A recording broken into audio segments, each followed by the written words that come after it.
Welcome back to the channel, everyone. So another episode on the FD build. Right now, on the last episode, we pretty much had to figure out a way to get the ATS to plumb correctly. I feel like the only way to really do that is either build like a bracket off this bar, build it up and kind of just place it up here, or I would just go with a smaller battery.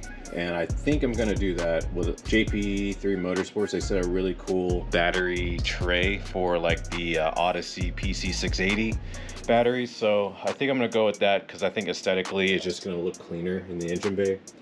And I'll be able to still use the ETS tab that is here, pretty much just keep it in this spot and then just run the coolant lines this way. So in order, or since we're just gotta wait for the part. With that being said, we're gonna move on to the interior of the car, and I'm a little late on recording the interior good right now. Is actually a couple things. I have a shifter kit, rebuild kit to replace this kind of sloppy shifter. So it's kind of lame how Mazda kind of designed this. And I also am gonna be replacing this double din with a newer Pioneer touchscreen.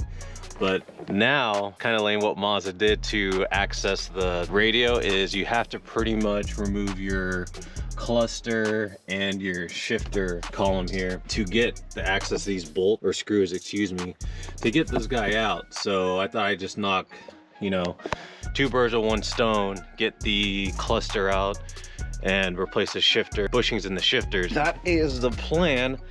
But while I'm also with the removing the cluster here, and I'll kind of just go over like on how to remove everything here, is FDs are kind of notorious for the capacitors on the gauge cluster going bad. So I know of two people, I forget their names, but I'll place it in the comments. But I think one's in Canada and I think the other guy's in Florida. My cluster here, tach doesn't work, the speedo does. Oil gauge is very intermittent, the temp gauge works, and the fuel gauge doesn't work. So I'm hoping I'll send everything out to him and he can get everything kind of figured out. At least with the oil pressure gauge, I got a new sending unit. And with the fuel gauge not working, I went in the back and kind of cleaned up the ground there. So I kind of wonder if it's, I don't know, depending if I get the gauge all figured out and fixed. If it still doesn't work, then I know it's just like the sending unit itself isn't working. You know, kind of try to diagnose that after I get this whole thing figured out. Yeah, luckily for me, I have a detachable, so I know some people out there don't, but there is just mainly screws that you gotta do. Obviously you gotta get rid of your column, and there's like 3 screws there. So I think, yeah, 1, 2, and 3. Yeah, 1, 2, and 3. Get those 3 out.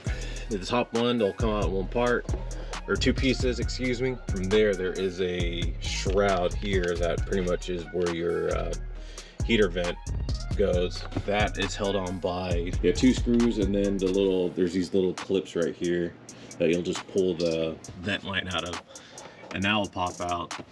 And then for that, at least like the cluster here, there's one here. I accidentally broke this guy, so 2. And then the other one is right here, so it'll be in line with here. So yeah, there's 3 here. Once you get everything else in the surrounding area removed, and then the hard part kind of happens. The hoods on FDs are kind of prone for just shattering when people go to remove them. Luckily mine did not do that. My FD doesn't really sit outside too often, so it's not like I guess, I don't know what the term is for plastic dry rotting, but mine didn't shatter. But you pretty much have to hold your hand here at like 10 and 2 and then just pull straight back. Don't pull up, just pull straight back, and then you should be able to access all the connectors back here to remove the cluster right now. So that's what I'm doing right now, is just trying to get everything cleared up. But yeah, it's a little difficult because the plastics on these cars are just so brittle. But once I get the cluster out, then we'll move on to getting the radio bezel face pulled out, and hopefully we can get this guy out. Once this guy's out and replaced, then we'll move on to doing the shifter. Oh, and I also forgot to mention that the side vent here pops out. So there's the 3 clips here. Mine actually came out with the bracket, but don't have this come out yet. It's just the 3 clips and it pops right out. I ended up removing the stripping here just so I can get a little more clearance.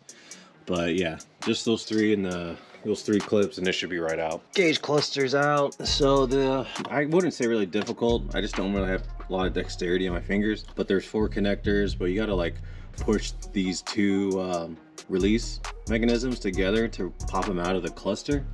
So it kind of sucks because I did it from the passenger side and just kind of snaked my hand in, and it just a little difficult just trying to push these 2 guys in to pull them out. So yeah, 4 connectors here, or excuse me, 5. This is for the pop-up headlights, and then over here is for the cigarette lighter, and then the cruise control as well. Yeah, these guys, 4 of 4, what? 1, 2, 3, 4, 5, 6, 7 connectors. And then you can get your cluster out. Looking at it from the back side, I can't really tell. I probably gotta pop this off to look at the gauge board to see if the capacitors are leaking, but I think I'm gonna send this out to get repaired because I'd like to have a working cluster. So that'll be my next step. But moving on, next will be getting the bezel off here off the climate control and the radio so I can get to the double din and pull that out and put the new guy in. All right, so next part into trying to get the bezel out here is we gotta remove the bezel for the shifter. So obviously you want to take the shifter knob off, but all this is just pins that you pop up. And there is 3 connectors that you gotta disconnect, and then whatever miscellaneous ones you have here. I'm sure I'm not the only one.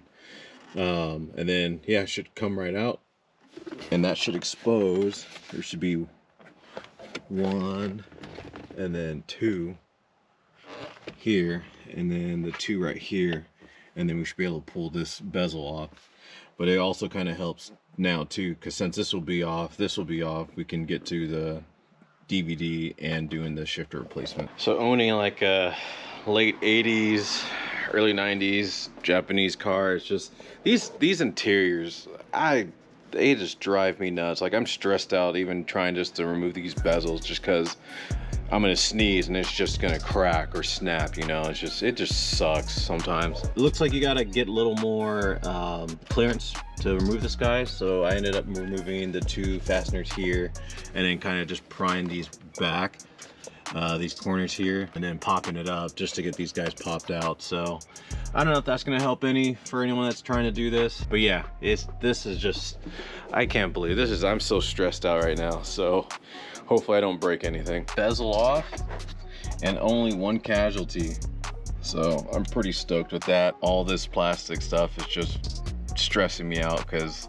I just don't want any more stuff to break, because this stuff is kind of hard to find, and then people want an arm and a leg for them. So I'm just trying to be delicate. And I've also noticed too is I've seen some videos now, people redoing the finish on these, because I don't know what Mazda put on these, but they actually end up like scratching real easy.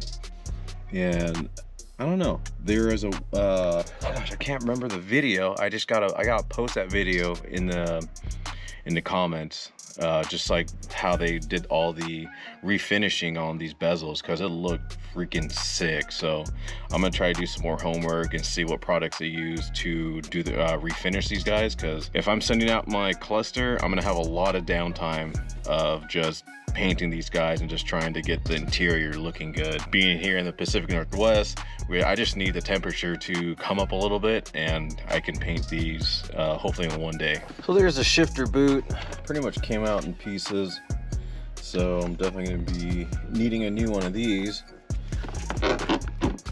It seems like I'm missing the insulator too. Don't know where that went, but yeah, this is just all rotten and old. It looks like too the inner boot is just wrecked, so looks like I'm gonna have to buy some more parts. Man, I love the nickel and dime in this car, is like putting me through. So yeah, I'm gonna order some parts and then we'll get back to putting the shifter kit in.